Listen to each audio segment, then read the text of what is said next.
Hello friends, welcome back to Agarwal share academy.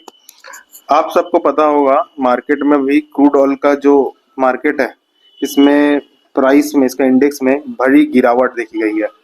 इसका barrel अभी dollar 60 आ चुका है। ओके, इतना गिर चुका है। और भी प्रिडिक्ट किया जा रहा है कि और भी गिरेगा। तो इसके पीछे का क्या रीजन है, ये हम लोग डिस्कस करते हैं।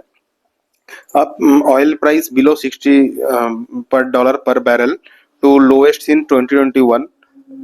क्यों रीजन है, मैं आपको बता दूं। देखिए, एक तो सबसे बड़ा रीजन है टैरिफ, ट्रम्प टैरिफ। ठीक है, टीटी। इसके वजह से क्या हो रहा है, अब डिमांड कमती हो रहा है।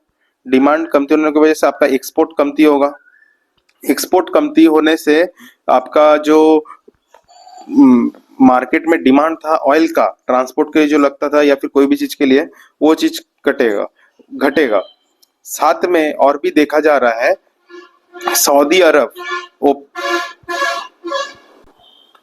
ओपेक कंट्रीज जो होते हैं, ओपेक कंट्रीज जो होते हैं, एक ऑर्गेनाइजेशन है ओपेक।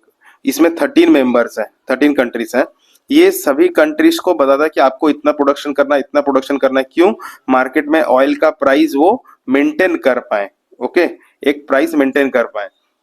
लेकिन हाल ही में देखा गया कि बहुत सारे कंट्रीज अपने फायदा के लिए क्या कर रहे थे, ओपेक कंट्रीज में ज्यादा प्रोडक्शन कर रहे थे और मार्केट में 60 प्लस जो बैरल से 70 जो थे उसमें बेचते थे। तो आउट ऑफ 13 6 7 कंट्रीज ये कर रहे थे। अब सऊदी अरब को जब ये सब पता चला तो सऊदी अरब ने डायरेक्ट क्या बोला कि ठीक है, अब आप लोग जब ऐसे कर रहे हो, जब कोई ओपेक को नहीं मान रहा है तो हम लोग भी नहीं मानेंगे और हम भी अपना प्रोडक्शन बढ़ा देंगे। और इसकी वजह से क्या किया है ना, सऊदी अरब ने अपना प्रोडक्शन बहुत ज्यादा बढ़ा दिया है। बट डिमांड है कमती, प्रोडक्शन हो गया है ज्यादा। अब प्रोडक्शन ज्यादा होने से और डिमांड कमती होने से आपका प्राइस ऑटोमेटिक क्रैश कर गया। आप देख रहे हैं ये 1 वीक में प्राइस कितना फॉल किया है, इस लेवल से अचानक कितना बड़ा क्रैश। आप ये कैंडल देखिए रेड वाला, समझ रहे हैं कितना फॉल है। ये 1 मंथ का फॉल है इस लेवल से, इस लेवल। ये हो गया आपका WTI। WTI क्रूड क्या होता है, जो अमेरिकन अमेरिकन या फिर आप बता दूं मैं आपको, जो जमीन से जमीन से खोद के जो निकाला जाता है ना ऑयल, ओके, उसे हम लोग क्रूड ऑयल WTI बोलते हैं।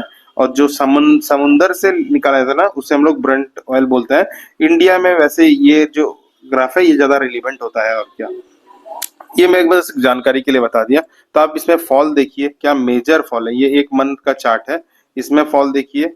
और ये 1 वीक का है, इसमें फॉल देख रहे हैं क्या, black red red red red कर दिया। और मैं आपको बता दूं, इवन अभी बात ये है, मैंने बताया ना हाउ ऑयल प्राइस, मतलब सऊदी अरब ने क्या किया ना, ओपेक कंट्रीज को एक तरफ से पनिश किया। मतलब अब तुम मार्केट में बेचो। अब वो लोग सोच रहे थे कि ज्यादा प्रोडक्शन करेंगे, प्राइस भी ज्यादा है तो, लेकिन अपना उनको लिमिट जो दिया गया था, उनको बताया गया था कि आप 100 लीटर ही करना। लेकिन उन्होंने क्या किया, 120 150 लीटर किए जा रहे हैं।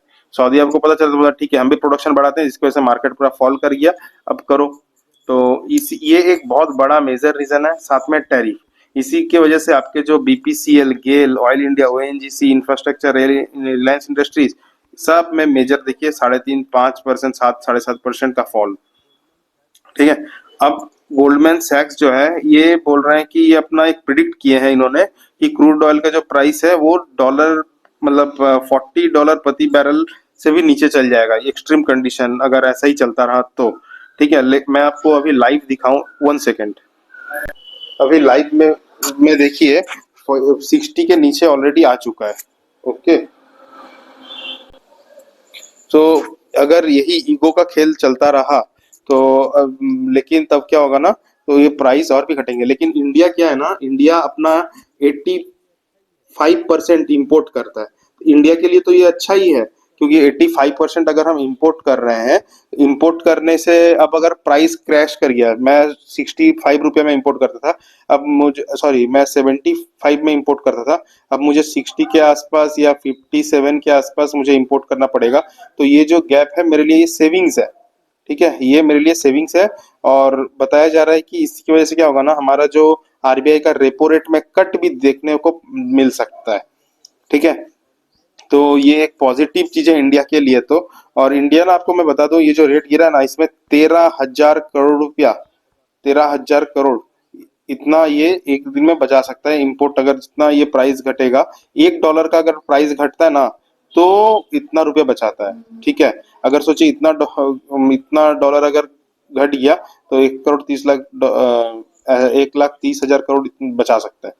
तो अब ये एक पॉजिटिव चीज है इंडिया के लिए भी। ठीक है, थैंक यू फ्रेंड्स।